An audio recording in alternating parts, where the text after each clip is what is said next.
The indefatigable Mrs. Sparsit, with a violent cold upon her, her voice reduced to a whisper, and her stately frame so racked by continual sneezes that it seemed in danger of dismemberment, gave chase to her patron until she found him in the metropolis, and there, majestically sweeping in upon him at his hotel in St. James's Street, exploded the combustibles with which she was charged, and blew up.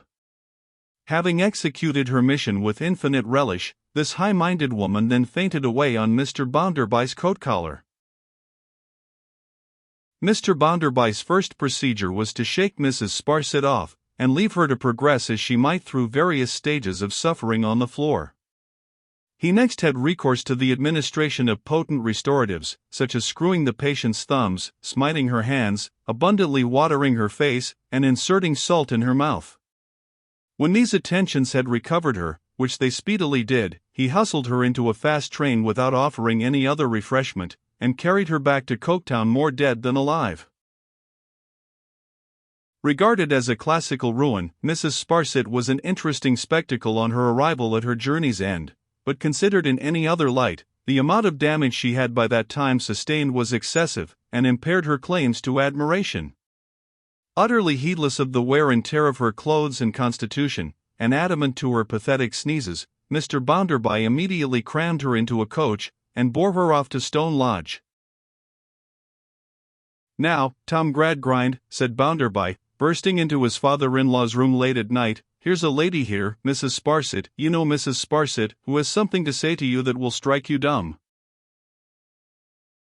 "You have missed my letter," exclaimed Mr. Gradgrind, surprised by the apparition.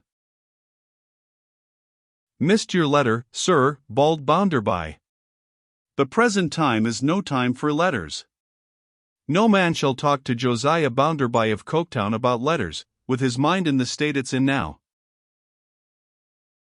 "Bounderby," said Mr. Gradgrind, in a tone of temperate remonstrance, "I speak of a very special letter I have written to you, in reference to Louisa." "Tom Gradgrind," replied Bounderby, knocking the flat of his hand several times with great vehemence on the table, "I speak of a very special messenger that has come to me, in reference to Louisa." "Mrs. Sparsit, ma'am, stand forward." That unfortunate lady hereupon essaying to offer testimony, without any voice and with painful gestures expressive of an inflamed throat, became so aggravating and underwent so many facial contortions, that Mr. Bounderby, unable to bear it, seized her by the arm and shook her. "If you can't get it out, ma'am," said Bounderby, "leave me to get it out. This is not a time for a lady, however highly connected, to be totally inaudible, and seemingly swallowing marbles." Tom Gradgrind, Mrs. Sparsit latterly found herself, by accident, in a situation to overhear a conversation out of doors between your daughter and your precious gentleman friend, Mr. James Harthouse. "Indeed," said Mr. Gradgrind. "Ah! Indeed," cried Bounderby. "And in that conversation—" "It is not necessary to repeat its tenor, Bounderby. I know what passed." "You do?" "Perhaps," said Bounderby, staring with all his might at his so quiet and assuasive father-in-law, "you know where your daughter is at the present time?" "Undoubtedly. She is here." "Here?" "My dear Bounderby, let me beg you to restrain these loud outbreaks, on all accounts. Louisa is here. The moment she could detach herself from that interview with the person of whom you speak, and whom I deeply regret to have been the means of introducing to you, Louisa hurried here, for protection. I myself had not been at home many hours, when I received her, here, in this room. She hurried by the train to town, she ran from town to this house, through a raging storm, and presented herself before me in a state of distraction. Of course, she has remained here ever since. Let me entreat you, for your own sake and for hers, to be more quiet." Mr. Bounderby silently gazed about him for some moments, in every direction except Mrs. Sparsit's direction, and then, abruptly turning upon the niece of Lady Scadgers, said to that wretched woman, "Now, ma'am, We shall be happy to hear any little apology you may think proper to offer, for going about the country at express pace, with no other luggage than a cock-animal, ma'am. Sir, whispered Mrs. Sparsit, my nerves are at present too much shaken, and my health is at present too much impaired, in your service, to admit of my doing more than taking refuge in tears. Which she did. Well, ma'am, said Bounderby, without making any observation to you that may not be made with propriety to a woman of good family, what I have got to add to that, is that there is something else in which it appears to me you may take refuge, namely, a coach. And the coach in which we came here being at the door, you'll allow me to hand you down to it, and pack you home to the bank, where the best course for you to pursue will be to put your feet into the hottest water you can bear, and take a glass of scalding rum and butter after you get into bed. With these words, Mr. Bounderby extended his right hand to the weeping lady, and escorted her to the conveyance in question, shedding many plaintive sneezes by the way. He soon returned alone. Now, as you showed me in your face, Tom Gradgrind, that you wanted to speak to me, he resumed, here I am. But, I am not in a very agreeable state, I tell you plainly, not relishing this business, even as it is, and not considering that I am at any time as dutifully and submissively treated by your daughter, as Josiah Bounderby of Coketown ought to be treated by his wife. You have your opinion, I dare say, and I have mine, I know. If you mean to say anything to me tonight, that goes against this candid remark, you had better let it alone. Mr. Gradgrind, it will be observed, being much softened, Mr. Bounderby took particular pains to harden himself at all points. It was his amiable nature. My dear Bounderby, Mr. Gradgrind began in reply. Now, you'll excuse me, said Bounderby, but I don't want to be too dear. That, to start with.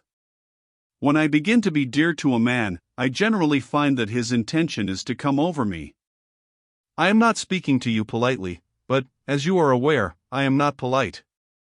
If you like politeness, you know where to get it. You have your gentleman friends, you know, and they'll serve you with as much of the article as you want. I don't keep it myself. Bounderby, urged Mr. Gradgrind, we are all liable to mistakes. I thought you couldn't make M, interrupted Bounderby. Perhaps I thought so. But, I say we are all liable to mistakes, and I should feel sensible of your delicacy, and grateful for it, if you would spare me these references to Harthouse. I shall not associate him in our conversation with your intimacy and encouragement, pray do not persist in connecting him with mine. I never mentioned his name, said Bounderby. Well, well, returned Mr. Gradgrind, with a patient, even a submissive, air. And he sat for a little while pondering. Bounderby, I see reason to doubt whether we have ever quite understood Louisa. Who do you mean by we?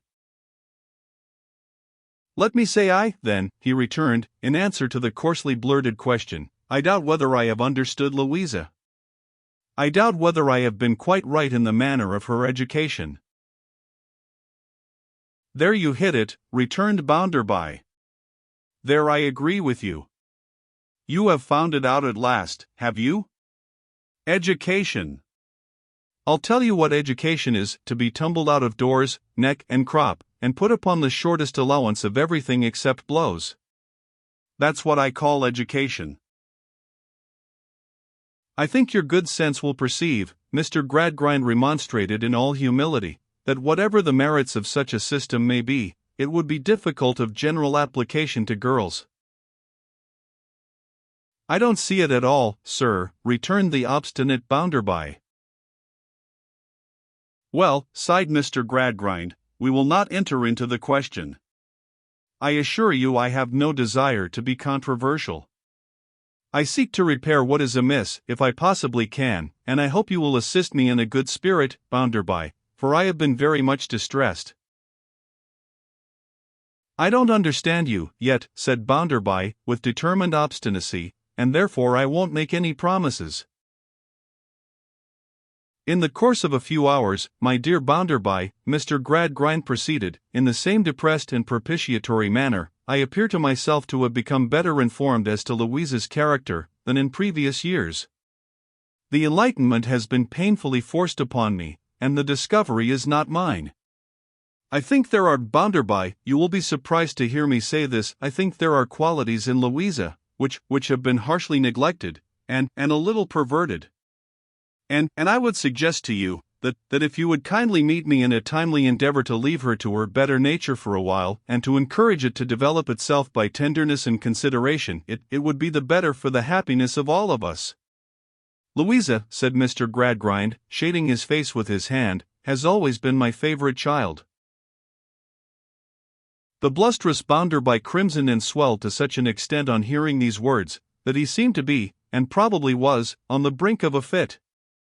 With his very ears a bright purple shot with crimson, he pent up his indignation, however, and said, "You'd like to keep her here for a time?" I had intended to recommend, my dear Bounderby, that you should allow Louisa to remain here on a visit, and be attended by Sissy, I mean of course Cecilia Jupe, who understands her, and in whom she trusts. I gather from all this, Tom Gradgrind, said Bounderby, standing up with his hands in his pockets, that you are of opinion that there's what people call some incompatibility between Lou Bounderby and myself. I fear there is at present a general incompatibility between Louisa and almost all the relations in which I have placed her, was her father's sorrowful reply. Now, look you here, Tom Gradgrind, said Bounderby the flushed, confronting him with his legs wide apart, his hands deeper in his pockets, and his hair like a hayfield wherein his windy anger was boisterous. You have said your say, I am going to say mine. I am a Coketown man. I am Josiah Bounderby of Coketown. I know the bricks of this town, and I know the works of this town, and I know the chimneys of this town, and I know the smoke of this town, and I know the hands of this town. I know 'em all pretty well. They're real. When a man tells me anything about imaginative qualities, I always tell that man, whoever he is, that I know what he means. He means turtle soup and venison, with a gold spoon, and that he wants to be set up with a coach and six. That's what your daughter wants. Since you are of opinion that she ought to have what she wants, I recommend you to provide it for her. Because, Tom Gradgrind, she will never have it from me. Bounderby, said Mr. Gradgrind, I hoped, after my entreaty, you would have taken a different tone. Just wait a bit, retorted Bounderby, you have said your say, I believe. I heard you out, hear me out, if you please. Don't make yourself a spectacle of unfairness as well as inconsistency, because, although I am sorry to see Tom Gradgrind reduced to his present position, I should be doubly sorry to see him brought so low as that. Now, there's an incompatibility of some sort or another, I am given to understand by you, between your daughter and me. I'll give you to understand, in reply to that there unquestionably is an incompatibility of the first magnitude to be summed up in this, that your daughter don't properly know her husband's merits, and is not impressed with such a sense as would become her, by George, of the honor of his alliance. That's plain speaking, I hope. Bounderby, urged Mr. Gradgrind, this is unreasonable. Is it? Said Bounderby. I am glad to hear you say so. Because when Tom Gradgrind, with his new lights, tells me that what I say is unreasonable, I am convinced at once it must be devilish sensible. With your permission I am going on. You know my origin, and you know that for a good many years of my life I didn't want a shoeing horn, in consequence of not having a shoe. Yet you may believe or not, as you think proper, that there are ladies, born ladies, belonging to families, who next to worship the ground I walk on. He discharged this like a rocket, at his father-in-law's head. Whereas your daughter, proceeded Bounderby, is far from being a born lady. That you know, yourself. Not that I care a pinch of candle snuff about such things, for you are very well aware I don't, but that such is the fact, and you, Tom Gradgrind, can't change it. Why do I say this? Not, I fear, observes Mr. Gradgrind, in a low voice, to spare me. Hear me out, said Bounderby, and refrain from cutting in till your turn comes round. I say this, because highly connected females have been astonished to see the way in which your daughter has conducted herself, and to witness her insensibility. They have wondered how I have suffered it. And I wonder myself now, and I won't suffer it. Bounderby, returned Mr. Gradgrind, rising, the less we say tonight the better, I think. On the contrary, Tom Gradgrind, the more we say tonight, the better, I think. That is, the consideration checked him, till I have said all I mean to say, and that I don't care how soon we stop. I come to a question that may shorten the business. What do you mean by the proposal you made just now? What do I mean, Bounderby? By your visiting proposition, said Bounderby, with an inflexible jerk of the hayfield. I mean that I hope you may be induced to arrange in a friendly manner, for allowing Louisa a period of repose and reflection here, which may tend to a gradual alteration for the better in many respects. To a softening down of your ideas of the incompatibility, said Bounderby. If you put it in those terms. What made you think of this, said Bounderby. I have already said, I fear Louisa has not been understood. Is it asking too much, Bounderby, that you, so far her elder, should aid in trying to set her right? You have accepted a great charge of her, for better for worse, for. Mr. Bounderby may have been annoyed by the repetition of his own words to Stephen Blackpool, but he cut the quotation short with an angry start. Come, said he, I don't want to be told about that. I know what I took her for, as well as you do. Never you mind what I took her for, that's my lookout. I was merely going on to remark, Bounderby, that we may all be more or less in the wrong, not even accepting you, and that some yielding on your part, remembering the trust you have accepted, may not only be an act of true kindness, but perhaps a debt incurred towards Louisa. I think differently, blustered Bounderby. I am going to finish this business according to my own opinions. Now, I don't want to make a quarrel of it with you, Tom Gradgrind. To tell you the truth, I don't think it would be worthy of my reputation to quarrel on such a subject. As to your gentleman friend, he may take himself off, wherever he likes best. If he falls in my way, I shall tell him my mind. If he don't fall in my way, I shan't, for it won't be worth my while to do it.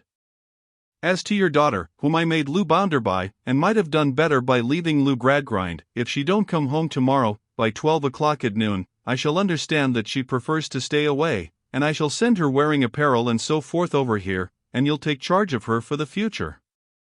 What I shall say to people in general, of the incompatibility that led to my so laying down the law, will be this. I am Josiah Bounderby, and I had my bringing up, she's the daughter of Tom Gradgrind, and she had her bringing up, and the two horses wouldn't pull together. I am pretty well known to be rather an uncommon man, I believe, and most people will understand fast enough that it must be a woman rather out of the common, also, who, in the long run, would come up to my mark. Let me seriously entreat you to reconsider this, Bounderby, urged Mr. Gradgrind, before you commit yourself to such a decision. I always come to a decision, said Bounderby, tossing his hat on, and whatever I do at once. I should be surprised at Tom Gradgrind's addressing such a remark to Josiah Bounderby of Coketown, knowing what he knows of him. If I could be surprised by anything Tom Gradgrind did, after his making himself a party to sentimental humbug. I have given you my decision, and I have got no more to say. Good night. So Mr. Bounderby went home to his townhouse to bed.